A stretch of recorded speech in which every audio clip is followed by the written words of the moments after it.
شخص یہ کہے کہ بلا سمجھے پڑھنے سے کچھ نہیں ہوتا تو وہ بددین ہے یا دین سے جاہل، یا دونوں باتیں۔ تلاوت کلام پاک کے دو اہم آداب حکم دیا ہے کہ کیسا پڑھتے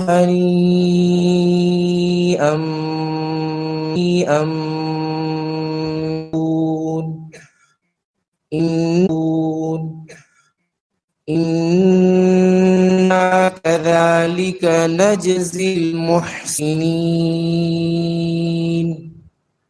ويل يومئذ للمكذبين كلوا وتمتعوا قليلا إنكم مجرمون يومئذ للمكذبين وإذا قيل لهم اركعون ويل يومئذ للمصلين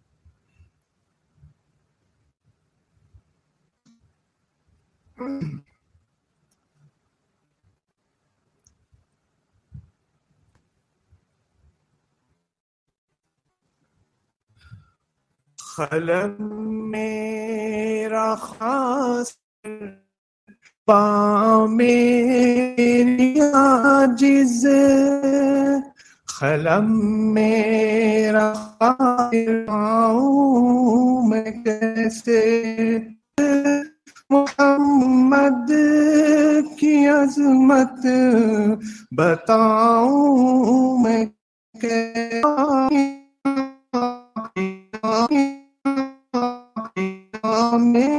قیامت ہے کوئی مثل قیام قیامت،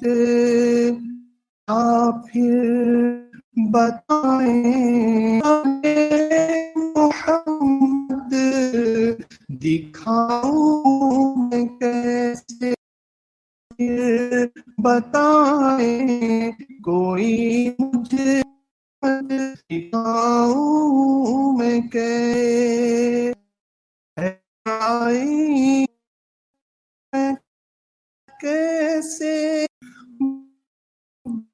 ہو یا رب یہ پر قلم روکتا ہوں، جمال اس دعا پر قلم روکتا ہوں، مگر دل کی حسرت مٹاؤں میں کیسے، قلم میرا خاسر زباں میری عاجز، محمد کی عظمت بتاؤں میں کیسے۔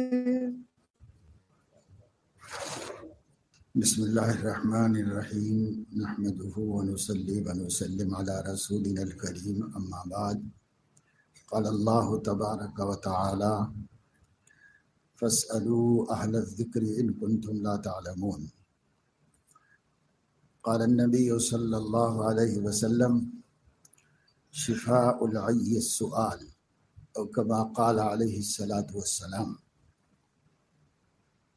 اللہ تعالیٰ قرآن مجید میں فرما رہے ہیں کہ جو باتیں تمہیں نہیں معلوم ان لوگوں سے معلوم کر لو جو اہل علم ہیں، جنہیں اللہ مطالبین کو واقعی ضروری بات سمجھنے کی ہے، وہ لکھنے کی ہے، وہ لکھنا چاہیے، وہی پوچھنا چاہیے۔ بعض دفعہ ایسا ہوتا ہے کہ وہ لکھنا چاہیے، وہی پوچھنا چاہیے۔ بعض دفعہ ایسا ہوتا ہے کہ وہ کسی اپنے ساتھی کو سنانے کے لیے لکھتے ہیں سوال، خود اس کے طالب نہیں ہوتے، خود کو اس کی ضرورت بھی نہیں ہوتی. تو یہ سب نہیں ہونا چاہیے. اس میں بھی اخلاص کو ملحوظ رکھو، اس پوچھنے میں بھی اخلاص و للہیت ہو، اور شخص کی اپنی ذات کی صلاح و فلاح مقصود ہو. یہاں ہر شخص انفرادی طور پر اپنی صلاح و فلاح کے لیے آیا ہے، اپنی تربیت کے لیے آیا ہے. دوسروں کے لیے یہاں کوئی بھی نہیں آیا، سب اپنے لیے آئے ہیں. دوسروں کے لیے تو دوسرے کام ہوتے ہیں، دوسرے ذرائع ہوتے ہیں، یہ مجلس نہیں. یہ مجلس اپنی صلاح و فلاح، اپنی اصلاح کی نیت سے اس میں شریک رہنا ہے. اور جو سوال پوچھو تو اپنی اصلاح کی نیت سے پوچھو، اور جو بات بتائی جائے اسے اپنی اصلاح کی نیت سے سنو، اپنے لیے سب سے پہلے، پھر دوسرے گھر والوں کو، اپنے ساتھیوں کو، سب کو. قوا انفسکم واہلیکم نارا. عرض یہ ہے کہ پیغمبر صلی اللہ علیہ وسلم کے توسل سے اور اسی طرح اولیاء کرام کے توسل سے دعا کرنا چاہیے یا نہیں؟ وضاحت فرمائیں. توسل کا مسئلہ یہ ہے کہ اس کا مفہوم شریعت میں اور عرف میں بھی یہ ہوتا ہے کہ اپنے کسی کام کو کسی سے نکالنے کے لیے درمیان میں کسی ایسے شخص کو رکھ دیا جائے یا ایسے عمل کو رکھ دیا جائے جو اس کے لیے پسندیدہ ہو اور اس کے لیے محبوب ہو، تاکہ اس کے ذریعے سے ہماری وہ درخواست، ہماری وہ فرمائش بآسانی پوری ہو جائے. تو علماء نے اس کی دو نوعیتیں بتائی ہیں. ایک تو یہ ہے کہ کسی پر اپنی ضرورت کی تکمیل کے لیے یا اپنی فرمائش پوری کرنے کے لیے ایسے شخص کا حوالہ دینا جس سے اس کے اوپر پریشر پڑے اور دباؤ پڑے. یہ بھی وسیلہ ہے، لیکن یہ وسیلہ اللہ تعالیٰ کے حضور میں شرعاً ناجائز ہے، بالکل اس کی کوئی گنجائش نہیں. اگر کوئی یہ سمجھتا ہے کہ اللہ پر دباؤ پڑے گا، اگر کوئی یہ سمجھتا ہے کہ اللہ تعالیٰ ان کی وجہ سے مجبور ہوگا، تو یہ نہایت درندگی کی بات ہے، بڑی گستاخی کی بات ہے. اس کی کوئی گنجائش کسی کے پاس بھی نہیں ہے. لیکن اس نیت سے کہ میرا کوئی عمل ایسا پیش کروں اللہ کے سامنے کہ وہ عمل اللہ کو پسند ہے، اور پسندیدگی کی وجہ سے اللہ تعالیٰ اس حوالے سے خوش ہوگا اور میرے اوپر رحم فرما دے گا، تو اس میں کوئی حرج کی بات نہیں. اور اس کے لیے بخاری شریف میں مروی حدیث غار ہے کہ 3 آدمی بنی اسرائیل کے کہیں جا رہے تھے تو اچانک بارش شروع ہو گئی. بارش سے بچنے کے لیے کسی غار میں چھپے. بارش اتنی تیز ہوئی کہ وہ ایک چٹان اوپر سے نیچے لڑک گئی، جس سے غار کا دہانہ ہی بند ہو گیا. اب گویا یہ زندہ قبر ہے، نکلنے کا کوئی رستہ نہیں. اتنی بڑی چٹان ڈھکل نہیں سکتے، ہٹا نہیں سکتے. ان لوگوں نے اپنا ایک ایک عمل آپس میں اور کہا اپنی پوری زندگی نظر لو، جو عمل نہایت خلوص کے ساتھ صرف اللہ کی رضا کے لیے تم نے کیا ہے، اس عمل کے حوالے سے اللہ تعالیٰ سے مدد طلب کرو. چنانچہ تینوں نے 3 عمل پیش کیے. حدیث لمبی ہے، وقت کم ہے. اس پیش کرنے پر پہلے کی دعا کے بعد اللہ نے تھوڑا سا ہٹایا، دوسرے کے بعد تھوڑا سا ہٹایا، تیسرے کے بعد نکل سکنے کے قابل جگہ بن گئی اور سب نکل گئے اس میں سے. یہ واقعہ بنی اسرائیل سند کے اعتبار سے صحیح ہے، صحیح بخاری میں جب موجود ہے تو اور مزید کیا اس میں صحت کا وہ ہو سکتا ہے. اور سنانے کا مقصد کیا تھا حضور علیہ الصلوۃ والسلام کا؟ کوئی ناجائز کام ہوتا تو نبی سناتے، جائز کام تھا اس لیے نبی نے سنایا کہ دیکھو جو عمل اخلاص و للہیت کے ساتھ کیا جاتا ہے حق تعالی شانہ اس سے بہت خوش ہوتے ہیں، اور جب کسی مشکل موقع پر اس کا حوالہ رکھا جاتا ہے تو حق تعالی شانہ ضرور رحم فرماتے ہیں بندے کے اوپر. تو یہ ہے وسیلہ. وسیلے کی پہلی والی شکل تو بالکل جائز نہیں، درست نہیں. وسیلے کی یہ دوسری والی شکل ہے، یہ درست ہے. اب اس کی دو قسمیں ہیں، ایک ہے اعمال کو پیش کرنا اور ایک ہے افراد کو پیش کرنا. اعمال کو پیش کر کے دعا کرنے میں کسی کو بھی اختلاف نہیں، اہل السنت والجماعت. پہلی صورت میں کسی کے ہاں بھی گنجائش نہیں، دوسری صورت میں کسی کے ہاں بھی اختلاف نہیں. یہاں تک امام ابن تیمیہ جیسے متشدد لوگ کہلائے جاتے ہیں، ان کے ہاں بھی یہ وسیلہ درست ہے اور جائز ہے، کیونکہ اس میں کوئی اختلاف نہیں ہے، صحیح حدیث سے ثابت ہے. البتہ افراد کو وسیلے میں پیش کرنا مختلف ہی ہے، اس کے اندر اختلاف ہوگا. بعض حضرات جن کے مزاج میں بہت زیادہ تشدد ہے توحید کے حوالے سے، ان لوگوں کو وہ مناسب نہیں معلوم ہوتا ہے اور وہ اس کے قائل نہیں. مثلا سلفیہ حنابلہ اس کے قائل نہیں، لیکن جمہور امت اس کی بھی قائل ہے کہ آدمی کسی کو پیش کر سکتا ہے اللہ تعالیٰ کے حضور. جیسے آدمی یوں کہے کہ اے اللہ میری اس التجا کو، اس دعا کو سیدنا محمد الرسول اللہ صلی اللہ علیہ وسلم کی برکت سے، ان کے اعمال کی برکت سے، ان کی دعوت کی برکت سے قبول کر لیجیے. ایسا بولنے میں کوئی حرج نہیں ہے، اور ضروری بھی نہیں ہے کہ اللہ کو توسل دینا ہی ضروری ہے کہ جب تک توسل نہیں ہوگا اللہ قبول نہیں کرے. ایسا بھی نہیں ہے، نہ کرے کوئی نہ کرے، لیکن کرے تو جائز ہے، گنجائش ہے.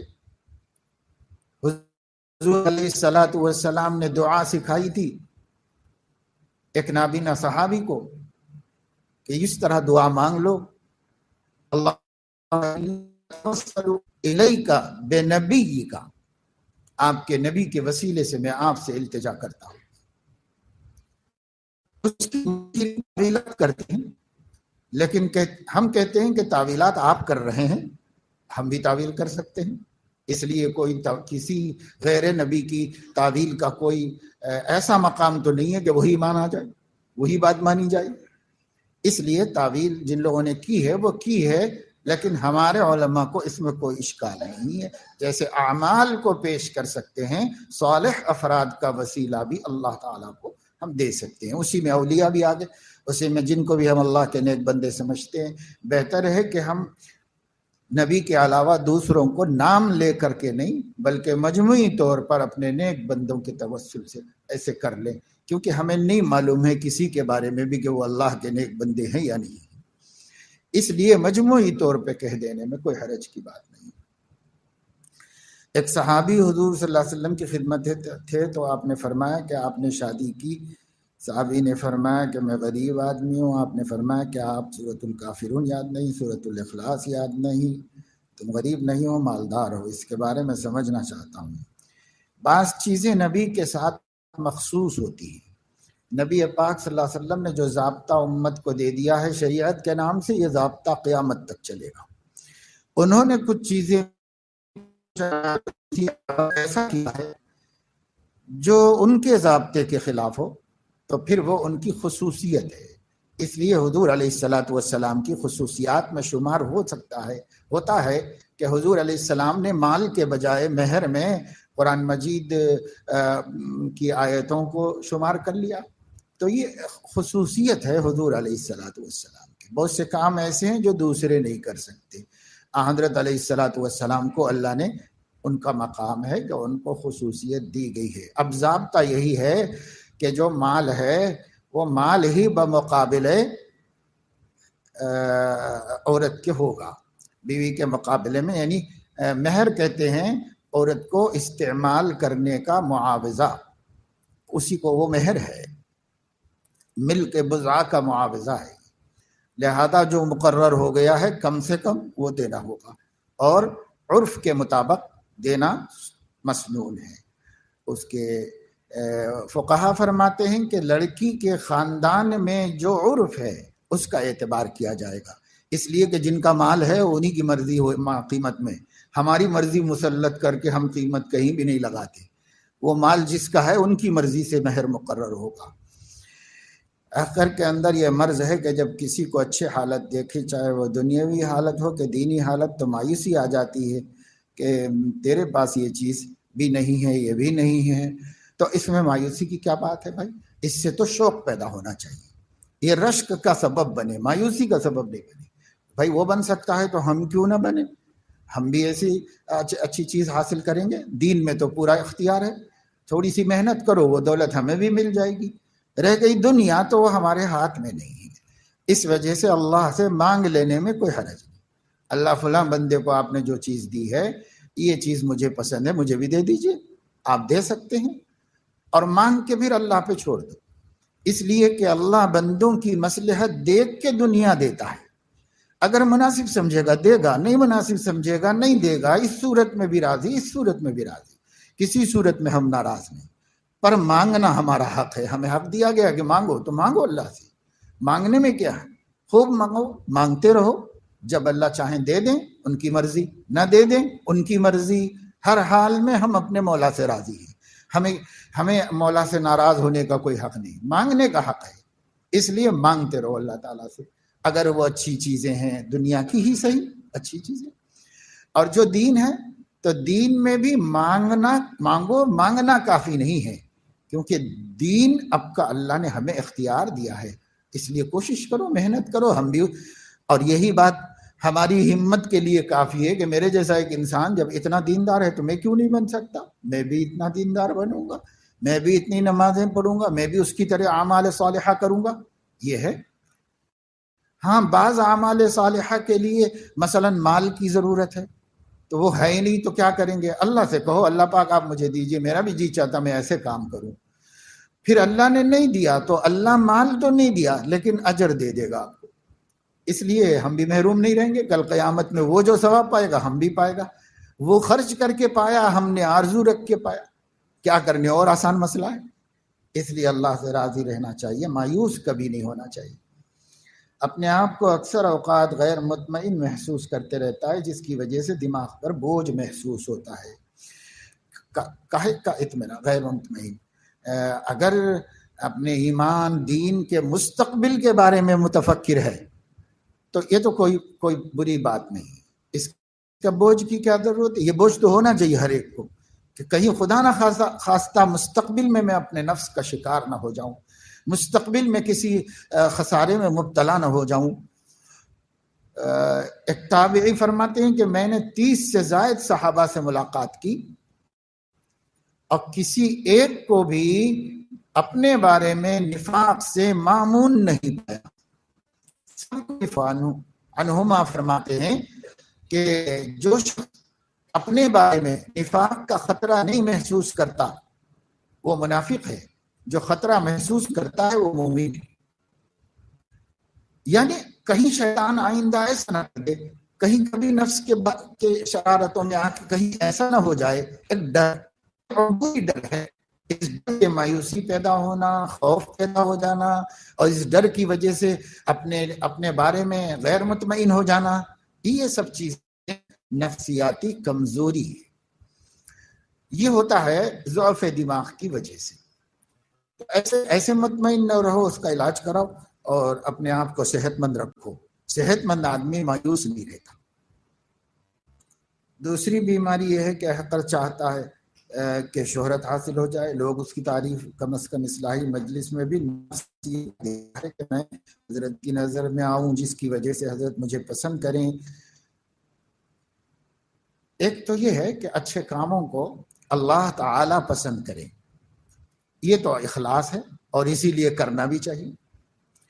لیکن اپنے استاذ، اپنے پیر، اپنے شیخ و مربی کے پسند کرنے کی خواہش بھی اللہ ہی کے لیے ہوتی ہے. یہ حضرت حکیم الامت، اگر کوئی اچھے کام کر رہا ہے اور نیت یہ ہے کہ اس کے مربی، اس کے شیخ خوش ہو جائیں، تو یہ بھی اللہ ہی کے لیے ہے اور یہ بھی اخلاص ہی کے اندر تھا. بھی کیا چاہ رہا ہے؟ یہی چاہ رہا ہے کہ بندہ اللہ سے جڑ جائے، اللہ سے جڑ جائے، اور وہ جڑ کے بتا رہا ہے، تو وہ غیر اللہ کے لیے نہیں ہے.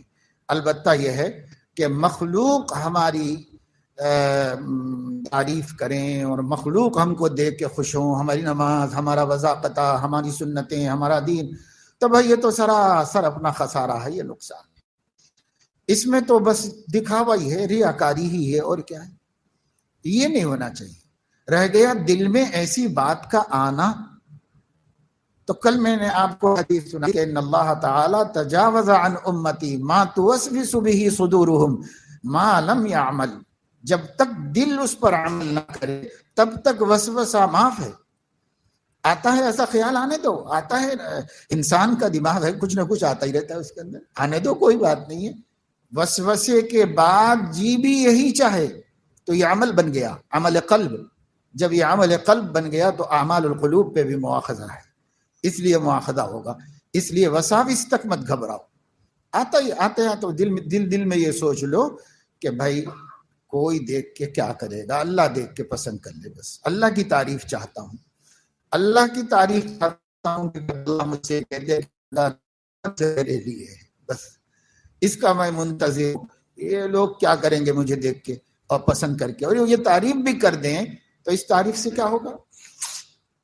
میں نے پہلے بھی سنایا تھا اور بار بار سناتا ہوں، اور وہی باتیں سناتا ہوں ہر مجلس کے اندر، اس واسطے کہ وہی سننا ہے، وہی اسی سے جو ہے اپنا دین درست کرنا ہے۔ رحمت اللہ علیہ نے فرمایا ہم لوگوں کا حال تو اس دیہاتی دلہن سے بھی بدتر ہو گیا۔ کس دیہاتی دلہن سے؟ کہ دیہات کی عورتوں نے مل کے ایک بچی کو دلہن بنایا، اس کی شادی تھی، اس کو دلہن بنایا، سہیلیوں نے مل کے تیار کیا، خوب کیا، اور بنا سنوار کے کر کے اس کو بٹھا دیا، اور سب آتے تھے کہتے تھے بہن بہت اچھی لگ رہی ہے، بہن بہت اچھی ہے۔ ایک سہیلی آتی تھی اور اس کی خوبصورتی کی تعریف کرتی، اس کی لباس کی، اس کی بناوٹ گفت سنگھار کی تعریف کرتی تھی، تو وہ روتی جاتی تھی، ہر ایک کی تعریف پہ روتی تھی، ہر ایک کی تعریف پہ روتی تھی۔ ایک بے تکلف سہیلی نے اس سے پوچھ لیا کہ ارے ہم اتنی تعریف کر رہے ہیں، اتنا سجائے ہوئے، مسکرا رہا۔ تو اس نے کہا کہ میں کیسے ہنسوں، اس لیے کہ میری زندگی کا فیصلہ آپ لوگ نہیں کریں گے، وہ شخص کرے گا جس کے لیے میں بیاہی جا رہی ہوں۔ تم ہزار سہیلیاں مجھے اچھا کہو تو میرا کوئی مسئلہ حل ہونے والا نہیں ہے۔ جس کے لیے میں بیاہی جا رہی ہوں وہ شوہر مجھے دیکھ کے کہہ لے کہ تو بہت اچھی لگ رہی ہے تو کام بن جائے گا، اور تمہارے کہنے سے کیا کام بنے گا؟ وہ ریجیکٹ کر دے تو پھر مجھے کیا ملے گا؟ بس یہ مثال ہی نہیں ہے، جب تک کہ جس کے لیے عمل کیا ہے وہ ہم سے راضی نہ ہو جائے، اور وہ یہ کہنے کہ میں خوش ہوں تمہارے اعمال سے، جب تک اللہ نہیں خوش ہوگا کیا فائدہ ہے؟ تو فرمایا اس لڑکی کو تو اتنی سمجھ تھی کہ شوہر کے پسند کرنے کے بغیر کسی کی پسندیدگی کا کوئی اعتبار نہیں، اور ہمیں بھی یہ احساس تک نہیں ہے کہ اللہ پسند کرے تب تک ہمارے کسی کے پسند کرنے کا اعتبار ہے۔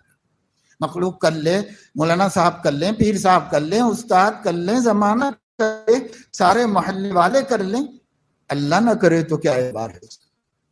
اس لیے بھائی اللہ تعالی مقصود رکھو، لیکن وساوس سے مت گھبراؤ۔ خیالات آتے رہتے ہیں دل میں، آنے سے مت ڈرو، خیالات سے پریشان نہیں ہونا، مایوس نہیں ہونا، آنے دو، خیالات کو عمل مت بننے دو۔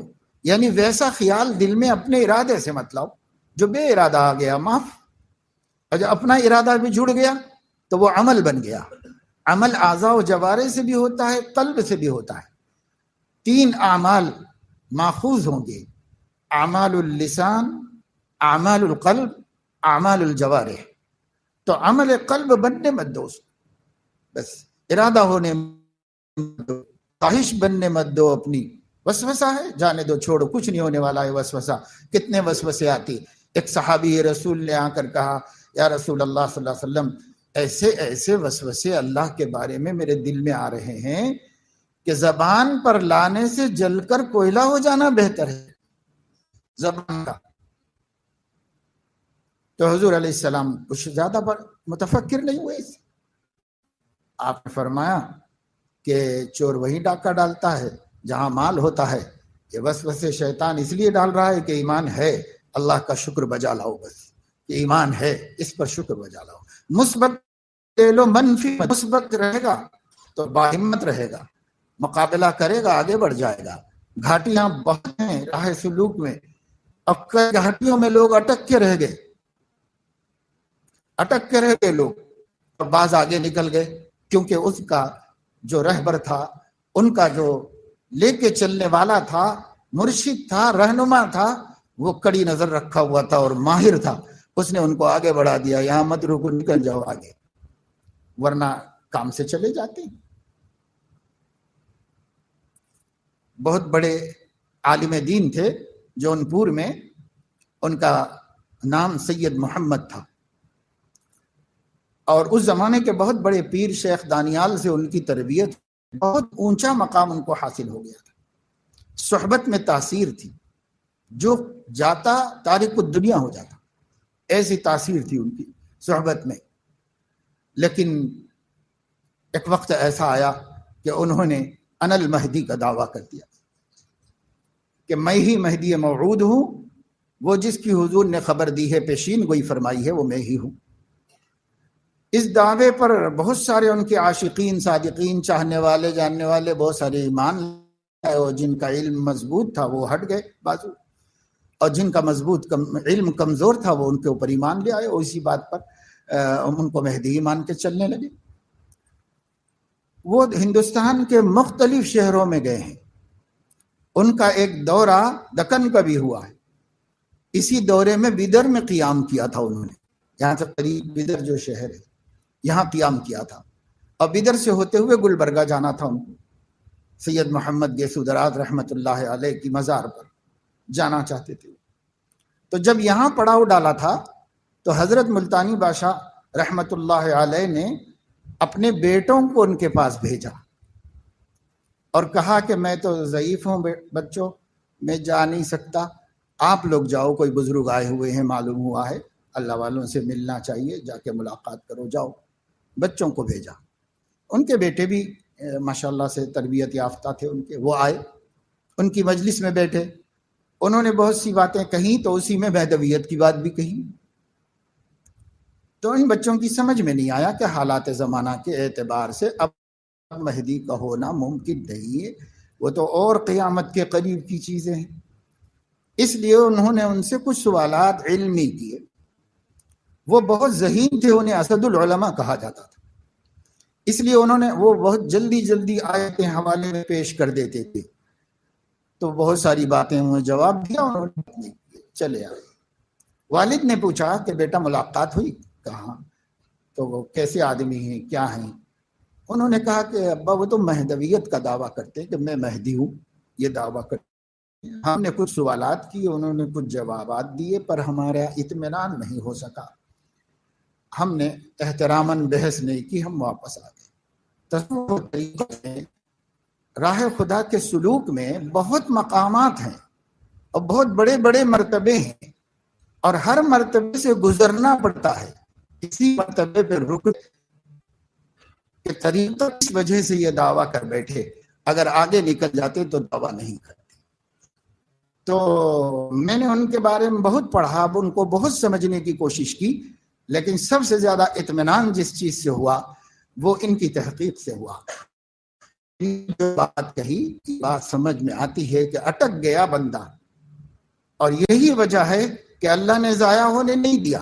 ملا عبد القادر بدایونی نے ان کے بارے میں لکھا ہے، ان کے ایک خلیفہ کے حوالے سے، کہ وہ آخری سفر میں ساتھ میں تھے، وصال سے پہلے انہوں نے فرح میں یہ بات کی، افغانستان کے شہر فرح نے پہلے یہ بات کہ ہم لوگ کی موجودگی میں من مہے، اور ان کے خلفاء نے بھی توبہ کی، اور پھر عام میں مشائخ کے راستے پر آ گئے اہل سنت جماعت کے، لیکن ان کے بیٹے اور ان کے داماد نے مل کے ایک نیا دین بنا دیا پورا۔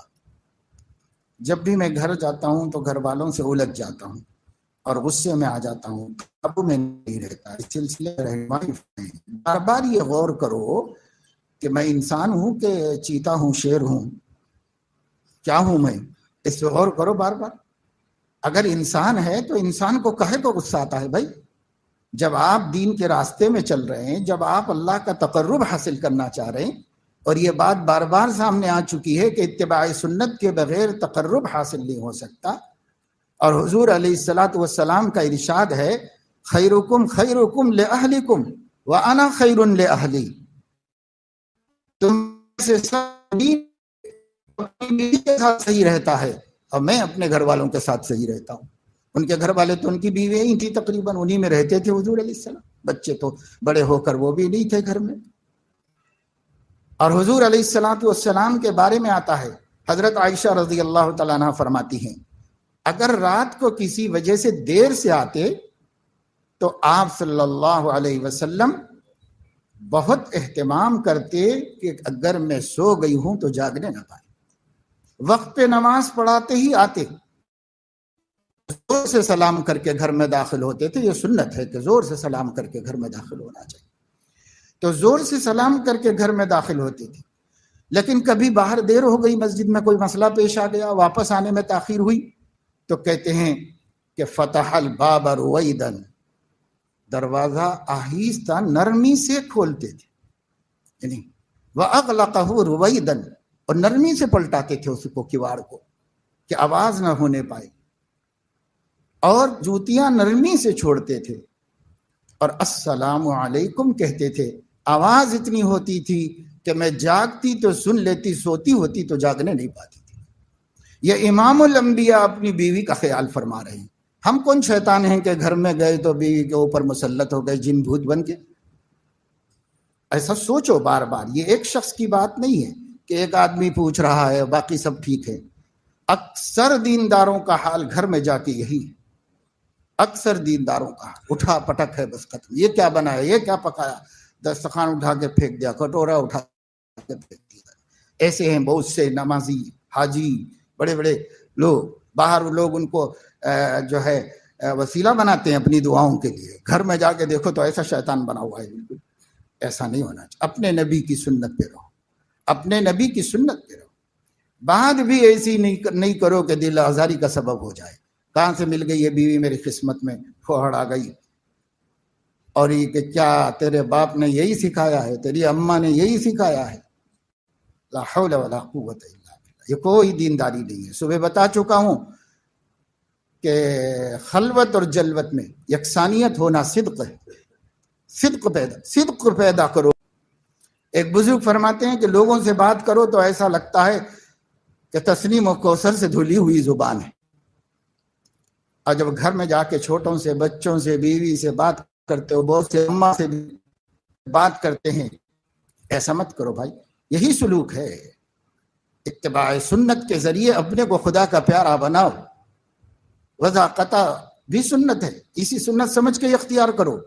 کسی کو دھوکہ بڑے آدمی یخادعون اللہ والذین آمنوا وما یخدعون الا انفسهم. اپنے ہی کو دھوکہ دھوکا, اللہ کو دھوکہ کوئی نہیں دے سکتا. اور ایمان والے بھی نہیں کھائیں گے دھوکہ, یعنی اہل اللہ نہیں کھائیں گے دھوکہ. ایسے دھوکہ نہیں دو. اس وجہ سے ہم کو چاہیے کہ بار بار ایسا سوچیں. جو لوگ بھی ایسا کرتے ہیں, دیکھو یہاں پر کوئی بھی آدمی سوال کرتا ہے, وہ اکیلا اس کا محتاج نہیں.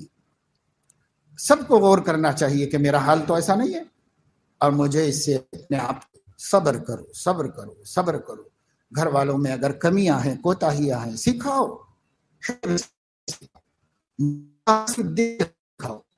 نہیں سیکھتے تو صبر کرو. حضرت مرزا مظہر جانا رحمہ اللہ نہایت نزاکت کا مزاج رکھتے تھے, انتہائی نزاکت. اس کہ دھوکہ دے کر انگریز نے کھٹکا بجایا تھا صبح فجر سے پہلے, اور وہ آ کے دروازہ کھولے کہ کوئی صاحب آئے ہیں, تو پھر فائر کر دیا ان کے اوپر. تو اس کے اثر سے فوراً تو وصال نہیں ہوا, دیر سے ہوا. لوگ سب آئے, پھر مریدین, بہت بڑا مقام تھا مرزا صاحب کا. لوگ آئے اور دیکھے. کسی نے کہا حضرت کیسی طبیعت ہے؟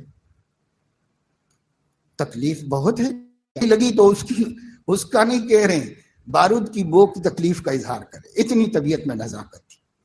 جب پیدا ہوئے تھے اس وقت بھی کوئی کالی کلوٹی کے گود میں نہیں جاتے تھے, کوئی حسین ہی گود میں لے تو جاتے تھے. شیر خارجی کے زمانے میں یہ حال تھا.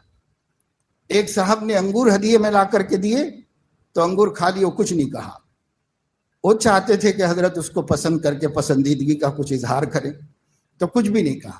انہوں نے پوچھا تو کھا لیا بھائی، ٹالنے کی کوشش کی.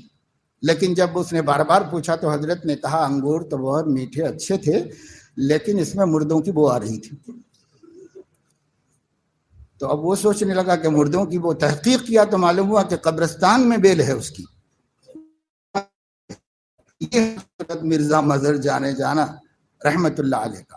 بادشاہ ملنے کے لیے آیا، اس کو پانی کی تو کہا کہ پانی پیا ہے اٹھ کر کے اور پیالہ ٹیڑھا رکھا ہے، اسی سے میرے سر میں درد ہو رہا ہے، اسی سے میرے سر میں درد ہو رہا ہے، تمہارے خادم آ کر میری کیا خدمت کر کے جائیں گے. سمجھے جی. ایک صاحب آئے تو انہوں نے کہا حضرت مجھے جلدی جلدی آنے کی اجازت دیجیے. تو فرمایا کہ نہیں، یہ مہینے میں ایک دفعہ ہی ٹھیک ہے. اس نے ذرا زیادہ تقاضا ظاہر کیا تو فرمایا کہ بابا تمہارے کھانے کی مقدار میرے پیٹ میں درد ہوتا ہے، اب تم بار بار آؤ گے تو میرے پیٹ میں درد ہوتا رہے. سمجھے؟ بظاہر یہ لطیفے ہیں لیکن علماء نے کتابوں میں لکھا ہے، ان کے حالات میں لکھا ہے. یہ اتنے نازک مزاج تھے لیکن قسمت سے بیوی نہایت بد مزاج ان کو ملی تھی. نہایت بد مزاج بیوی تھی، کڑوی زبان بالکل. اب ایک صاحب پٹھان آئے افغانستان سے،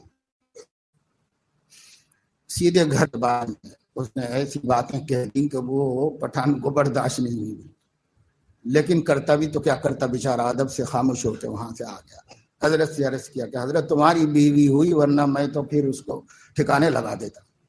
جی نہیں. تو حضرت نے مسکرا کے فرمایا کہ اسی کی بدنام دیا ہے جو ریاضتوں سے میں نہیں کر سکا، عبادت سے میں نہیں حاصل کر سکا، اللہ نے دیا ہے. کسی نے کہا حضرت اس کو چھوڑ کیوں نہیں دیتے، آپ کو 1000 بیٹیاں مل جائیں گی، کون نہیں دے گا آپ کو بیٹی، اس کو چھوڑ دے. فرمایا میں بھی کبھی سوچا تھا کہ چھوڑ دوں، لیکن پھر دل میں یہ خیال آیا کہ اگر میں اس کو چھوڑ دوں گا تو اب تک میں نے تکلیف اٹھائی ہے، اب کوئی اور تکلیف اٹھائے گا اس سے. ایک مسلمان کو اس کی تکلیف سے بچانے کے لیے اپنے ہی پاس رکھا ہوا کہ کوئی اور مسلمان تکلیف نہ اٹھائے، میں ہی اٹھا لوں یہ تکلیف. اور دوسرا میں نے یہ سوچا کہ میں تو اللہ کے خوف سے اس پر رحم کر رہا ہوں، کوئی ظلم نہیں کر رہا ہوں.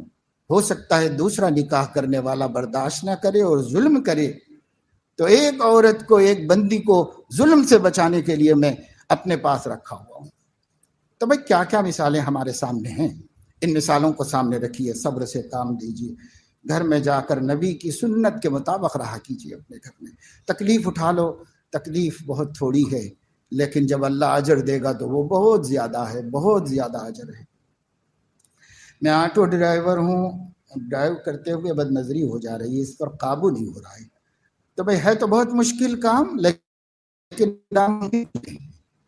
ناممکن ہوتا تو اللہ حکم نہیں دیتا قل للمؤمنین یغضوا من ابصارہم. ممکن ہے تبھی اللہ نے حکم دیا ہے، اس لیے ارادہ مضبوط کرو. ایک خط پڑھ رہا تھا میں، حضرت حکیم اختر صاحب رحمت اللہ علیہ کی کتاب میں تربیت عاشقان خدا میں، اس میں خطوط لکھے ہوئے ان کے مریدین کے اور حضرت کے جوابات، اس کا مجموعہ ہے. ایک خط پڑھ رہا تھا، ایک نوجوان ساؤتھ افریقہ سے حضرت کو خط لکھ رہے ہیں کہ الحمدللہ جب سے آپ سے بیعت ہوا ہوں، کپڑے کی دکان ہے، مین مارکیٹ میں ہوں، اور یہاں کے سارے ماحول میں بے حجابی اور بے حیائی ہے، اور اس پر بیٹھ کر اپنا کاروبار کر رہا ہوں. بہت بدنگاہی ہوتی ہے، لیکن جب سے بیعت ہوا ہوں 1 مہینہ گزر گیا ہے، ایک دفعہ بھی نہیں ہوئی. تو بھائی چاہنے والے تو کہاں کر کے دکھا رہے ہیں، ہمارے ماحول میں ابھی اتنی بھی نہیں ہے بے حیائی. جو ان لوگوں سے پوچھو جو وہاں پر اپنے کلیجہ اپنے جیگر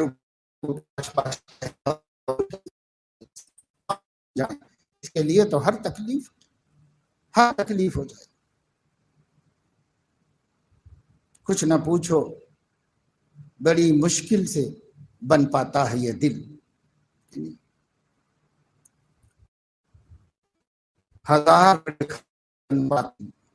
کچھ نہ پوچھو، بہت مشکل سے بن پاتا ہے یہ دل. دل بناؤ، انشاءاللہ بہت اجر ملے گا.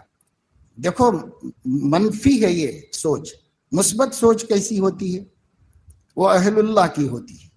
حضرت حکیم اختر صاحب رحمۃ اللہ علیہ نے ایک دن بیان میں فرمایا کہ لوگوں، وہیں پر فرمایا ساؤتھ افریقہ میں، کہ لوگوں آج کل سڑکوں پر حسن خاتمہ کی دولت لٹ رہی، حسن خاتمہ کی دولت لٹ رہی۔ ہم کہہ رہے ہیں کہ بیمانی کے ماحول مناظر دکھ رہے ہیں، اب وہ کہہ رہے ہیں حسن خاتمہ کی دولت لٹ رہی۔ لوگ وہ لگے توجہ سے کہ کیا بول رہے ہیں حضرت، تو الٹا بول رہے ہیں، بالکل کیا بولنا چاہ رہے ہیں۔ حضرت نے فرمایا نہیں، واقعی بات رہا ہوں، سچ بول رہا ہوں، یہی بول رہا ہوں، الٹا نہیں بول رہا ہوں۔ اور پھر تشریح کی اور فرمایا کہ ہر بدنگاہی پر کے موقع پر نظر کو بچانے پر حدیث میں آیا ہے، اللہ فرما رہے ہیں بدلتہ ایمانا یجد فی قلبہ حلاوتہ، میں ایمان کا ایک ایسے مرتبے پر پہنچاؤں گا جس کی حلاوت اور مزہ دل میں محسوس کرے گا۔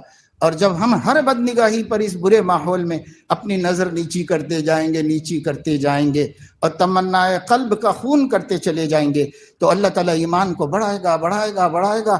حلاوت اتنی ہوگی جب موت آئے گی تو حسن خاتمہ ہو جائے گا، حسن خاتمہ ہو جائے گا۔ تو دیکھو جن گناہوں کو ہم لوگ تباہی کام لو۔ میں ایک شادی شدہ آدمی ہوں، پھر بھی کچھ ضرورت کے تحت دوسرا نکاح کرنا چاہتا ہوں، شرعی رہنمائی فرمائیں۔ شرعی رہنمائی یہ ہے کہ واقعی ضرورت ہو اور مال میں گنجائش ہو، دونوں کے کر لو، منع تو نہیں ہے۔ فَانْكِحُوا مَا طَابَ لَكُم مِّنَ النِّسَاءِ مَثْنَىٰ وَثُلَاثَ وَرُبَاعَ فَإِنْ خِفْتُمْ فَوَاحِدَةً فَإِنْ خِفْتُمْ أَلَّا تَعْدِلُوا فَوَاحِدَةً، عدل، ورنہ پھر شادی تو ہو جائے گی لیکن اللہ کے ہاں مواخذہ بڑا سخت ہوگا۔ بقیہ رقم باقی ہے، اس کو کہاں خرچ کرنا چاہیے؟ یہ رقم خود آپ کی ہے تو اپنی مناسب جہاں مناسب ہو خرچ کر دو، اس کی شادی میں مدد کر دو، اور اگر دوسروں نے رکھائی ہے تو انہیں واپس کر دو۔ تسبیحات کبھی کبھی چھوٹ جائیں تو کیا کرنا چاہیے؟ کبھی کبھی چھوٹنے میں کیا حرج ہے، لیکن کوشش کرو کہ نہ چھوٹے، کیونکہ پابندی میں بڑی برکت ہے اور ناغے سے بے برکتی ہو جاتی ہے۔ تھوڑا کر لو، بزرگوں نے فرمایا کوئی اہم مسئلہ کر لو، بالکل ناغا نہ ہو تو اتنا تو کر لو تاکہ کچھ برکت تو تسلسل باقی رہے۔ تسلسل میں بڑی برکت ہے، بڑی رحمت ہے، تسلسل کے اندر۔ تہجد کے لیے الارم رکھ کر سوتا ہوں، آنکھ بھی کھلتی ہے لیکن الارم بند کر کے سو جاتا ہوں۔ بہت تدبیریں کی، کوئی عمل تجویز فرمائیں، کیا عمل کریں بھائی؟ وہ الارم بند کرنے کے بجائے اٹھ کے کھڑے ہو جاؤ بستر سے۔ 2 ہتھیلیوں سے آنکھ ملتی تھی، اس کو تجربہ کر کے دیکھو، آنکھیں تھوڑا سا ملو آہستہ سے ہتھیلی سے، سنت سمجھ کے، انشاءاللہ وہ جو نیند کا غبار ہے وہ ختم ہوگا۔ ہمارے نبی کے تو ہر عمل میں بڑی بڑی حکمتیں۔ اس کے بعد پھر آپ فوراً وہاں سے اٹھ جاؤ، پیشاب کے لیے جاؤ، وضو بناؤ، ختم قصہ۔ اتنی ہی دیر نیند ستاتی ہے اور اس کے بعد پھر نیند غلبہ نہیں پاتی، اس لیے ہمت کرنا ہے۔ اب الارم بند کر دو گے تو بند ہو جائے گا، پھر سو جاؤ گے، اور کیا ہوگا؟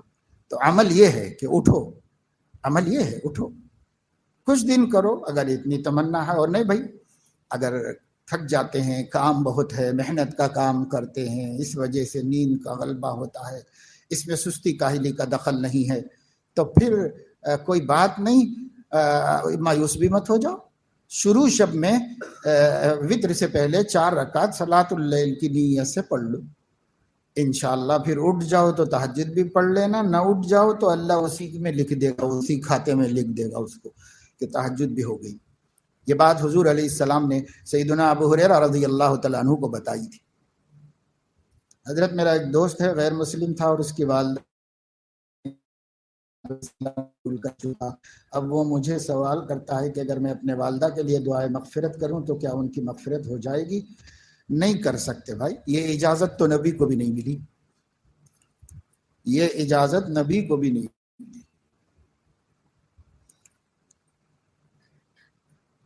آپ حضرت والا نے مسلم سے قرض نہیں، مسلمان سے نہیں لے سکتے، غیر مسلم ہی سے لے سکتے۔ یہ تعویل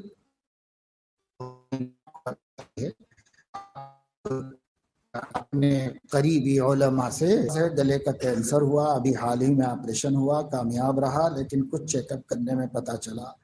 اللہ تعالیٰ ان کو شفا کاملہ نصیب فرمائے، صحت و عافیت نصیب فرمائے۔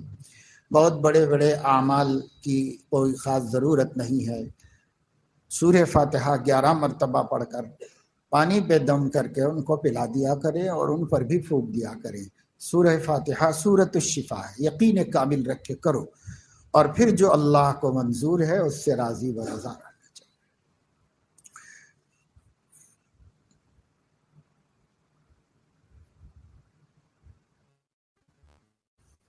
اگر کوئی شخص نکاح کیے بغیر زندگی گزار رہا ہو پاک دامنی کے ساتھ، تو کیا سنت چھوڑنے کی وجہ سے گناہ گار ہوگا؟ بلا ضرورت اس سنت کو چھوڑنا نہیں چاہیے۔ اس سنت میں بہت فوائد ہیں، دنیا آخرت کے فوائد ہیں۔ یہاں تک کہ مشائخ فرماتے ہیں کہ با نکاح آدمی اور بے نکاح آدمی کی عبادت کی کیفیت میں بہت فرق ہوتا ہے، اس لیے با نکاح رہنے کی ضرورت ہے۔ سیدنا عبداللہ ابن مسعود رضی اللہ تعالیٰ عنہ کے بارے میں آتا ہے کہ انہوں نے فرمایا کہ اگر مجھے کسی یقینی ذریعے سے معلوم ہو جائے، اگرچہ کہ ہو نہیں سکتا، اگر کسی مجھے یقینی ذریعے سے معلوم ہو جائے کہ میری زندگی کے 10 ہی دن باقی ہیں اور بیوی نہیں ہے، تو 10 دن کے لیے بھی نکاح کر لوں گا، اور بغیر نکاح کے وہ 10 دن بھی نہیں گزاروں گا۔ تو یہ ایک ایسا ہونا چاہیے، یہ بہتر ہے، یہی سنت ہے، اور جو نبیوں والا طریقہ ہے وہی بہتر ہوتا ہے، برکت اسی میں ہوتی، اس لیے سنت پہ عمل کرنا چاہیے۔ بہت سے لوگ نکاح کے بعد خواہ مخواہ کی رواج رسم اور لوگوں کے کہنے سمجھنے ان بہانوں کی مقتضی ہوتی ہے کہ نکاح کریں، تو ایسا نہیں ہونا چاہیے، نکاح کر لینا چاہیے۔ کسی ضرورت مند کو دیکھ لو، اس کا بھی سہارا ہو جائے گا اور اپنا بھی کام نکل جائے گا، مگر نکاح کرنا چاہیے، بے نکاح نہیں رہنا۔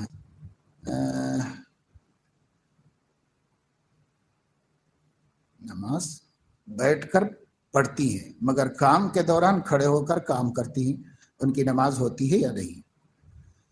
ان کو ہی یہ فیصلہ کرنا چاہیے، مبتلا بھی پر چھوڑا جاتا ہے کہ بھائی اس کو کام کھڑے ہو کر کرنا ایک الگ چیز ہے، کہ کھڑے کھڑے ہی کام کرتے ہیں، ان کے بوجھ کو وہ برداشت کرتے تھے، چلتے پھرتے کھڑے کھڑے آسان ہے ان کو، لیکن جب نماز پڑھیں گے تو نماز میں جو ہے رکوع کرنا پڑے گا، سجدہ کرنا پڑے گا، اٹھنا پڑے گا، بیٹھنا پڑے گا، تو یہ مشکل ہے۔ اس لیے ان کو جس میں اگر اس میں راحت محسوس ہو رہی ہے، اللہ پاک کریم نے اجازت دے رکھی ہے، وہ اس میں ایسے کریں۔ اور اگر کھڑے ہو کے کام کر رہے ہیں تو یہ تھوڑی ثبوت ہے صاحب، ایک آدمی گھر سے مسجد آ کے کرسی پہ نماز پڑھ رہا ہے، تو اس کو بھی تو یہی بول سکتے ہیں کہ بھائی وہاں تک آ سکتا ہے تو یہاں کیوں نہیں پڑھ سکتا ہے؟ تو وہ یہ جواب دے گا کہ بھائی میں چل تو سکتا ہوں لیکن اٹھ بیٹھ نہیں سکتا ہوں، مشکل میری یہ ہے۔ ٹھیک ہے، ایسے ہی وہ عورت کا بھی مسئلہ ہے۔ امام کو نماز کے دوران باہر کا کچھ خیال آ گیا تو اس کو دور کرنے کے لیے کچھ وضاحت فرمائیں۔ خیالات اولاً تو جب نماز میں دھیان دیں گے تو زیادہ آتے نہیں، اور ایسا ویسا کوئی آ گیا تو آ جائے تو اس سے کوئی پرواہ نہیں ہے، نماز پر کوئی اثر پڑتا نہیں، لیکن خود سے مت لو، بس اتنا ہی۔ وساوس کا آنا کہ لانا برا ہے، آنا برا نہیں ہے، لانا برا ہے۔ بس کچھ کام کے لیے نفل روزے کی نیت کی تھی مگر وہ روزے نہیں رکھا تو اس کو گناہ ہوتا ہے، اس کو استغفار بھی پڑھتے ہیں، اس سے بچنے کے لیے کیا کرے؟ وہ آخر الحیل ہے، جیسے عربی کا مقولہ ہے آخر الحیل السیف، آخری تدبیر تلوار اٹھانا ہے اور اس سے پہلے تدبیر کر لینا ہے۔ تو یہ طلاق بھی آخر الحیل ہے، کوئی شکل نہیں بن رہی ہے نباہ کی، بڑوں سے مشورہ بھی ہو گیا، دونوں خاندان کے لوگ بیٹھ کے صلح بھی کرائے، اور پھر پیار سے بھی اور سختی سے بھی ہر طرح تربیت کی کوشش کر لی، سب چیزیں ہو گئی، جتنے اللہ نے راستے بتائے ہیں سب پورے ہو گئے، تب کہیں جا کے دونوں کی حق میں خیر سمجھ کر بہت فیصلہ کرنا چاہیے۔ تو جب یہ ایک ناگزیر چیز ہے، دل میں آنا ہی اب المباحات، اللہ کو بہت ناپسندیدہ جائز ہے، یہ جائز ایک مجبوری کے لیے رکھا گیا، اس لیے اس جائز کا خیال بھی کبھی نہیں آنا چاہیے۔ اور بھائی کوئی صلی اللہ علیہ عورتوں سے نہیں، خاص بات اگر یہ کہ مناسب نہیں تھی، وہ کہہ رہے تھے حضور علیہ السلام، تو وہ ہنسانا بھی چاہ رہے تھے، جب ہنس دیے کہا یا رسول اللہ کیا آپ نے اپنی بیویوں کو طلاق دی؟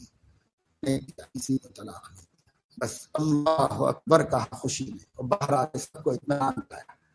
اللہ کے نبی صلی اللہ علیہ وسلم نے اس سے ہمیں ان سے سبق لینا چاہیے، صبر ثبات سے کام لو، 4 دن کی زندگی ہے بھائی، مر جائیں گے اللہ، جس کے ساتھ زندگی گزاری ہے اسے اللہ جنت میں حوروں سے بھی زیادہ حسین بنا کر ہمیں عطا فرما دیں گے، اس لیے برداشت کر لو۔ چلو، ہمارے شہر میں ایک مرتبہ مدرسے کے طلبہ کا جوڑ ہوا، اس میں مغرب کے بعد ایک عالم بیان کیا، ان صاحب نے کہا کہ مدرسے میں ایمان نہیں بنتا، اور ایمان تو دعوت سے بنتا ہے، اور حدیث پیش کی کہ صحابہ پہلے ایمان سیکھے بعد میں قرآن سیکھے، طلبہ اس کے بعد سے مدرسے سے بدظن ہیں کہ یہاں ایمان نہیں بنتا، خروج سے ایمان بنتا ہے۔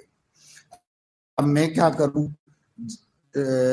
عالم اس شخص کو عالم نہیں کہنا چاہیے، جاہل کہنا چاہیے، اس لیے کہ عالم ہوتا تو کبھی ایسی بات نہیں کرتا، کوئی عالم ایسی بات نہیں کر سکتا ہے، نرا جاہل ہے اس لیے ایسی بات کیا ہے۔ اور یاد رکھو کہ سند سے عالم نہیں ہوتا آدمی، علم سے عالم ہوتا ہے، سندیں ہونا عالم ہونے کے لیے کافی نہیں ہے، علم سے عالم ہوتا ہے، اس لیے یہ جاہلانہ بات ہے، اس کا کوئی تعلق اس سے نہیں۔ کیا صحابہ ہمیشہ ایمان سیکھتے رہے؟ وہ دین سیکھا نہیں انہوں نے حضور علیہ السلام سے، ایمان ہی سیکھتے رہے۔ حدیثوں کی غلط تشریح، حدیثوں کا غلط مفہوم بیان کرنا بہت بڑا گناہ ہے، وہی مفہوم معتبر ہے جو سلف صالحین نے سمجھا ہے، اور وہ معتبر جو آج کے دماغوں میں آتا ہے اس کا کوئی اعتبار نہیں ان مفاہیم کا جو آج کے ذہنوں میں آتا ہے۔ بالخصوص جن لوگوں کا اہل اللہ سے تعلق نہیں ہے، ان علماء کی باتوں کا بھی ہمیشہ اعتبار نہیں ہو سکتا۔ وہ علماء جو ربانیین ہیں، جنہوں نے اہل اللہ کی صحبت میں رہ کر خوف خدا سیکھا ہے، وہی علماء حق بات کہہ سکتے ہیں، اور سب حق بات نہیں کہہ سکتے۔ اس لیے پابندی سے ذکر کر رہا ہوں، 300 مرتبہ درود شریف اور 300 مرتبہ استغفار ہو جاتے ہیں، لیکن آج صبح اور عصر میں ذکر کے وقت لا الہ الا اللہ میں جب نفی کر رہا تھا تو گویا ایسا محسوس ہو رہا تھا جیسے دل میں کوئی آخری چیز ہے جس کے نکالنے کی کوشش میں دل بھی کھینچا چلا آ رہا ہے، اور لفظ اللہ اللہ کہنے سے ایک بھاری پن محسوس ہو رہا ہے، اور سانس پھول رہی ہے۔ گزارش ہے کہ یہ صفت محمود ہے یا مذموم؟ جب تک یہ آپ کی صحت پر اثر انداز نہ ہو، ذہن پر اثر انداز نہ ہو، وہ محمود ہے۔ اور پھر جو کیفیات ہوتی ہیں یہ کیفیات مطلوب نہیں ہوتی، اگر اس سے ہمیں کچھ سکون مل رہا ہے تو نعمت، نہیں کوئی کیفیت پیدا ہو رہی تو کیفیت مطلوب نہیں ہے، ذکر ہی مطلوب ہے، اس لیے اپنا ذکر پابندی سے کرتے رہو۔ اور اگر ذہن پہ بوجھ پڑ رہا ہے اور طبیعت پہ سینے پہ گرانی محسوس کر رہے ہو تو وقتی طور پر روک کر انفرادی طور پر شیخ سے رجوع کر کے اس کا دوسرا طریقہ معلوم کرو، اور اپنی صحت متاثر مت کرو، صحت اللہ کی بڑی نعمت ہے۔ آیت یا کسی چیز کا مراقبہ نہ ہو تو کس طرح کریں؟ یعنی اس کے مفہوم میں غور کرو کہ اس میں اللہ کیا فرما رہے ہیں، اکیلے میں بیٹھ کے جب سکون کا وقت ہو اپنے ذہن میں تدبر کرنا، یہی طریقہ ہے مراقبے کا۔ اور کیا یعنی آیات قرآن میں کچھ مراقبات مشائخ بتاتے ہیں، وہ تربیت سے متعلق ہے، وہ الگ چیز ہوتی ہے۔ حضور صلی اللہ علیہ وسلم پر ہر اچھا کام داہنے جانب سے کیا کرتے تھے، اور کوئی اچھی چیز پہننا ہو تو بھی سیدھے ہاتھ میں پہنتے تھے، مثلا انگوٹھی۔ اب گھڑی اکثر لوگ بائیں ہاتھ میں پہنتے ہیں، کیا یہ خلاف سنت ہے؟ کیا گھڑی بائیں ہاتھ میں پہن سکتے ہیں؟ اس پر ذرا وضاحت کیجیے۔ اس قسم کی چیزوں کا تعلق سنت عبادت سے نہیں ہے، اس قسم کی ہاں حضور علیہ السلام کا ہر اچھے کام کو میں داہنے کو مقدم کرنا اور بائیں میں گھٹیا کام میں بائیں کو مقدر کرنا وہ عملاً ہے۔ اور حضور علیہ السلام انگوٹھی جو ہے وہ صرف مہر کی ضرورت سے پہنتے تھے، زینت کی ضرورت سے نہیں پڑتے۔ اس لیے علماء کے نزدیک، شراح حدیث کے نزدیک مردوں کا انگوٹھی پہننا سنت نہیں ہے، اس لیے وہ سیدھے ہاتھ نہ بایاں ہاتھ پہننا ہی نہیں چاہیے۔ میرے ہاتھ میں ایک انگوٹھی تھی سنت شرعی وزن کے مطابق۔ حضرت حکیم اختر صاحب سے مدینہ منورہ میں مصافحہ کیا، حضرت فالج کی وجہ سے صرف مصافحہ کرتے تھے، تو مصافحہ کرتے ہوئے ان کے ہاتھ کو لگی، تو انہوں نے 2 مرتبہ ہاتھ کو گھمایا اور بڑی مشکل سے زبان کھول کے فرمایا، کیونکہ بول نہیں پاتے تھے، کہ اس کو نکال دو اور اہلیہ کو دے دو، یہ فرمایا۔ چنانچہ اسی وقت نکال کے دے دیا میں نے، اور پھر حضرت نے فرمایا سنت نہیں ہے مردوں کے لیے، اس لیے بہت سے لوگ سنت سمجھ کے پہنتے ہیں، یہ عورتوں کی زینت ہے، مردوں کی زینت نہیں ہے۔ ہاں ضرورت سے پہن سکتے، کسی ضرورت سے اگر کوئی وجہ ہو تو پہن سکتے ہیں، بس یہ ہے۔ حضور علیہ السلام نے بھی ضرورتاً پہنی، اور گھڑی کسی بھی ہاتھ پہ باندھو بھائی، ٹائم دیکھنا ہے، نہ اس کو سنت بولیں گے نہ اس کو سنت بولیں گے۔ محترم، یہ تو ہو گیا۔ میں الحمدللہ گناہوں سے اکثر بچتا ہوں، لیکن کبھی کبھی دل چاہتا ہے کہ گناہ کروں، تو دل تو چاہتا ہی ہے گناہ کرنے کا، سب کا چاہتا ہے بھائی۔ بڑے بڑے ولی اللہ کا ایک دفعہ حضرت حکیم اختر صاحب رحمۃ اللہ علیہ نے ہردوئی میں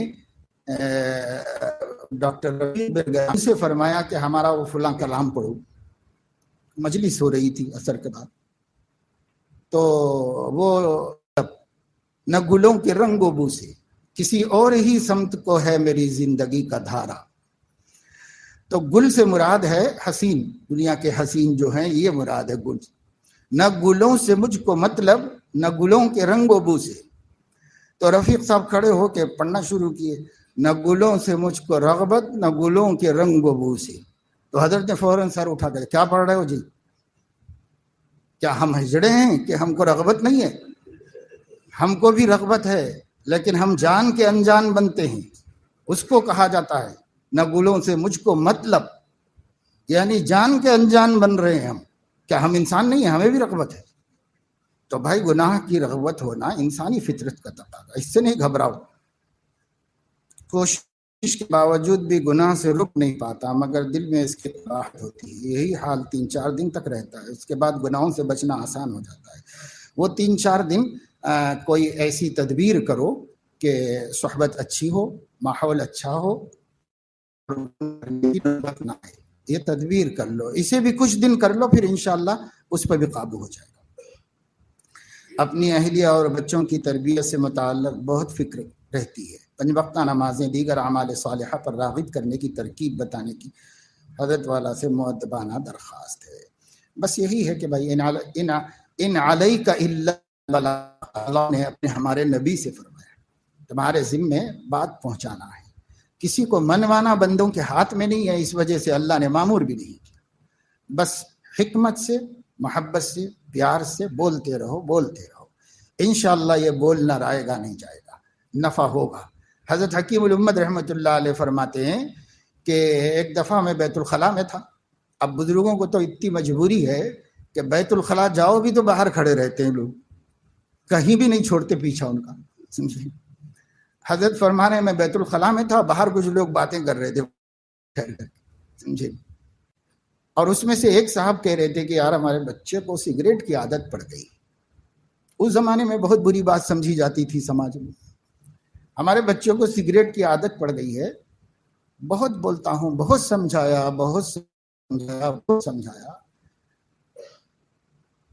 شاید 100 مرتبہ سمجھا چکا ہوں، لیکن چھوڑتا ہی نہیں۔ اب میں بیزار ہو کے چھوڑ دیا اس کو سمجھانا۔ تو دوسرے والے نے کہا کہ عجیب بات ہے، اس نے تو برا کام کرنا نہیں چھوڑا اور آپ نے اچھا کام چھوڑ دیا۔ آپ جو سمجھا رہے تھے وہ اچھا کام تھا، وہ جو کر رہا تھا غلط کام تھا، اس نے تو غلط کام 100 مرتبہ بھی نہیں چھوڑا اور آپ نے چھوڑ دیا اچھا کام۔ تو حضرت نے فرمایا یہ شخص کا جواب مجھے بہت پسند آیا، ہم کیوں بولنا چھوڑ دیں، بس بولتے رہو، موت تک بولتے رہو، اللہ جب توفیق دے گا دے گا۔ اور بسا اوقات زندگی میں بھی نہیں ملتی تو بعد میں مل جائے گی، رائے گا نہیں جائیں گی دعائیں، کوششیں، محنتیں، اللہ سے بھیک مانگنا، رائے گا نہیں جائے گا۔ 2 بیٹے حضرت مفتی شفیع صاحب رحمہ اللہ کے ایسے تھے، وہ ذرا عصری لائن میں چلے گئے تھے، پھر ادھر ہی ماحول میں ڈھل گئے تھے، داڑھی واڑی سنت کے مطابق نہیں، سگریٹ نوشی ایسی چیزوں کی عادت پڑ گئی تھی۔ لوگ کہتے تھے کہ حضرت یہ ان لوگوں کی وجہ سے آپ کے بارے میں بدگمانی کرتے ہیں، آپ کے بارے میں لوگ غلط باتیں بولتے ہیں، ہم کو بڑی تکلیف ہوتی۔ تو حضرت نے فرمایا کیا کروں، گھر سے نکال دوں؟ ابھی صرف فاسق ہیں، کافر بنا دوں؟ رکھا ہوا ہوں، سمجھا رہا ہوں، نصیحت کر رہا ہوں، جتنا ایک باپ کو کوشش کرنی چاہیے کر رہا ہوں، اللہ سے امیدوار ہوں، مایوس نہیں۔ یہ دونوں بیٹے حضرت کی وفات کے بعد اچانک توبہ کر کے حضرت ڈاکٹر عبدالحی صاحب رحمہ اللہ کی خدمت میں حاضر ہو گئے، اور ڈاکٹر صاحب کی تربیت میں بڑے نیک متقی پرہیزگار بن گئے، اللہ والے بن گئے۔ باپ کی دعا رائے گا نہیں دی، دعائیں کرتے رہو، کوشش کرتے رہو، سمجھاتے رہو۔ ہماری زندگی میں نہ بھی ہو تو اللہ بعد میں ان کو توفیق دے دے گا، کبھی تو دے دے گا اللہ تعالیٰ۔ یہ جو ہم کو جلدی ہے وہ انانیت کی وجہ سے۔ میں بول رہا ہوں اور نہیں سیکھ رہی، میں بول رہا ہوں ابھی تک عمل نہیں شروع کیا، یہ اپنی انا کی وجہ سے، رحم کی وجہ سے نہیں۔ رحم کی وجہ سے ہے تو ترس کھاتے رہو، دعا کرتے رہو، دل کی گہرائی سے اللہ کو پکارتے رہو۔ جب دکھ ہوا اسی وقت اللہ کو یاد کرو، انشاءاللہ ایک دن آئے گا، ضرور آئے گا، اور ہماری کوشش رائے گا نہیں جائے گی۔ اس لیے گھر والوں کے بارے میں بہت احتیاط کے ساتھ، دل کے جذبے کے ساتھ کام کرو، محرومی نہیں ہوگی انشاءاللہ۔ میری والدہ مرحومہ آسیہ بیگم صاحبہ کے لیے دعا کی گزارش ہے، حق تعالی شان ان کو ہر طرح کی عافیت نصیب فرمائے سے۔ میری پریشانی یہ ہے کہ جب میں کسی اچھی جگہ پر ہوتا ہوں، جیسا کہ مسجد یا کسی اچھی مجلس میں، تو میرے ذہن میں بے حد برے اور گندے خیالات آتے ہیں۔ میں جب کسی گندی جگہ جیسا کہ بیت الخلاء وغیرہ میں ہوتا ہوں تو ذہن میں اللہ رسول کی اچھی باتیں، قرآن کریم کی آیتیں آتی ہیں۔ اس کے لیے میں کیا کروں؟ کچھ بھی مت کرو، یہاں جو گندی باتیں آتی ہیں تو اس وقت دل میں استغفار کرتے رہو، اور یہ کبھی کبھار کسی کو ایسا ہوتا ہے، اس سے نہیں گھبراؤ، انشاءاللہ تعالی اللہ سے مانگتے رہو تو سب ٹھیک ہو جائے گا۔ لوگ پوچھتے ہیں کہ تصوف اور سلوک کسے کہتے ہیں، بیت و خلافت کسے کہتے ہیں، تو لوگوں کو کس طرح جواب دیں؟ ان کو یہ جواب دے دیجئے کہ اہل اللہ سے اور بڑے علماء سے پوچھ لو جا کر، یہ ہمارا سبق نہیں ہے، یہ ہمارا موضوع نہیں ہے، یہ جن کا موضوع ہے ان سے سوال کرو، وہ سمجھا دیں گے آپ کو، یہ جواب دے دیجئے ان کو۔ امام کی ذمہ داری کیا ہے؟ امام کی ذمہ داری ہے نماز امانت و دیانت سے پڑھا دینا۔ الامام ضامن، امام مقتدیوں کی نماز کا ضامن ہے، اس لیے ظاہراً و باطناً متبع سنت رہے، پاکیزہ رہے، اور نماز دھیان سے اچھی والی پڑھا دے، بس یہی امام کی ذمہ داری ہے۔ اور دوسری ذمہ داری یہ ہے کہ بحیثیت امام اپنے مقتدیوں کے دین کی فکر بھی کرے۔ حاجیوں کو دعوت کرنا کیسا ہے؟ حاجی کو دعوت خوشی کی بات ہے، کرنا چاہے تو کر لو، نہ سنت ہے اور نہ وہ ہمارے لوگ اللہ کا توفیق سے بڑی جگہ پہ جا رہے ہیں، جانے سے پہلے گھر بلا لو، خوشی کا اظہار کر دو، مبارکبادی یا آنے کے بعد کر لو، اس میں حرج کیا ہے؟ اس کو ضروری کوئی سمجھتا ہے تو ایسی چیزیں جب غلط ہو جاتی ہیں جب ضروری سمجھتے ہیں اس کو۔ مسجد کا متولی کی ذمہ داری کیا ہے؟ مسجد کی متولی کی ذمہ داری یہ ہے کہ امام کو اچھی تنخواہ دے اور مسجد کی صفائی ستھرائی رکھے اور مسجد میں آنے والوں کی راحت کا خیال کرے، یہ اس کی ذمہ داری ہے۔ ان اولیاءہ الا المتقون، حرم کے متولی متقی ہونے چاہیے۔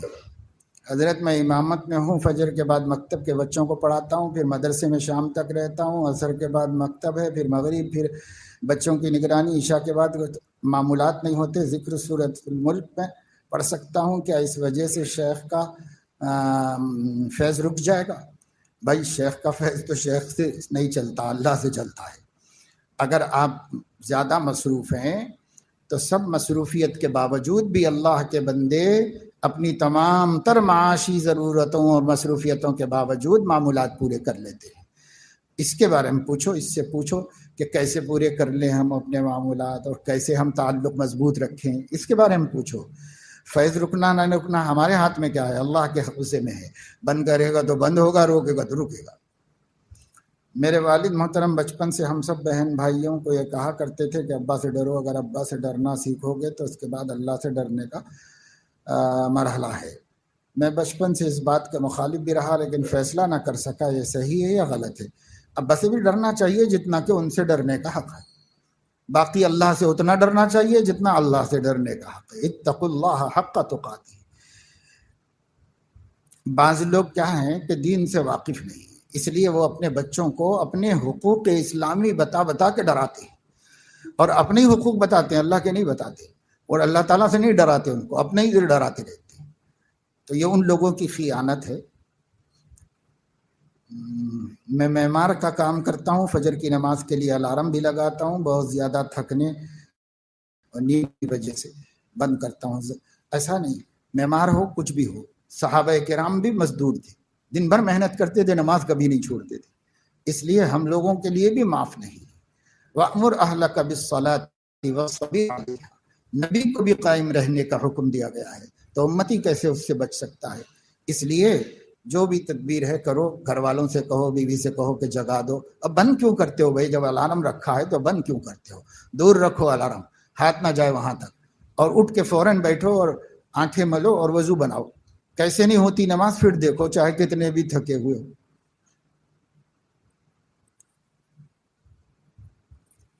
ادب نارض ہے کہ کے مطابق نیند آتی ہے، بہت لوگوں کو آتی ہے، اور موبائل کے استعمال میں اور کھیل میں خوب، جب موبائل میں کھیلتا ہوں تو نیند چلی جاتی ہے۔ جی اگر کسی طبیب سے رجوع کرے، یہ نفس کا مکر ہے، نفس کا مکر ہے، اس واسطے کہ آپ جب کھیلتے ہیں تو یہ لایانی ہے، اور لایانی میں شیطان جگا دیتا ہے، اور جب آپ جو ہے تلاوت کرتے ہیں، اچھا کام کرتے ہیں، تو وہ اللہ کو پسند ہے، شیطان کو ناپسند ہے، تو اس میں سلانے کی کوشش کرتا ہے۔ اس لیے کوئی ایسی تدبیر خود ہی کر لو۔ اختر کیا کرے؟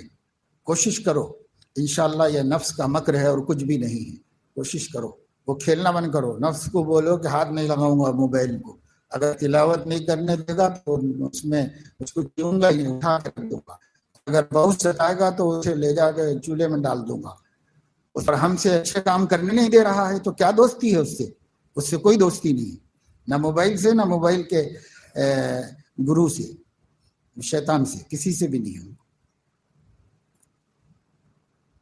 الحمدللہ ہر نشست میں بہت فائدہ ہو رہا ہے، اللہ مجھ کو استقامت اور جمع رہنے کی توفیق عطا فرمائے، جو باتیں سن رہا ہوں اس پر عمل کی توفیق دے، آمین۔ سب کو اللہ پاک اس کی توفیق دے، ہم کو بھی دے، تم کو بھی دے۔ بس اب بہت وقت ہو رہا ہے، اور یہ چیزیں جب موقع اگر ہوگا تو کل کی کسی نشست میں ہم آپ سے بات کریں گے، اور وہاں ماہانہ اجتماع میں پہنچنا ہے، وہاں پہنچتے ہیں، آہستہ وہاں بھی سلسلہ چلتا ہے اس کا، رفتہ رفتہ، ایسا نہیں ہے کہ بس اسی مجلس میں سب باتوں کا جواب ہو جائے، انشاءاللہ عمر بھر سیکھنا ہے، اور باتوں کا ہری نظر سارے مجمع کے اوپر اپنے ڈال دے۔ آمین وآخر دعوانا الحمدللہ۔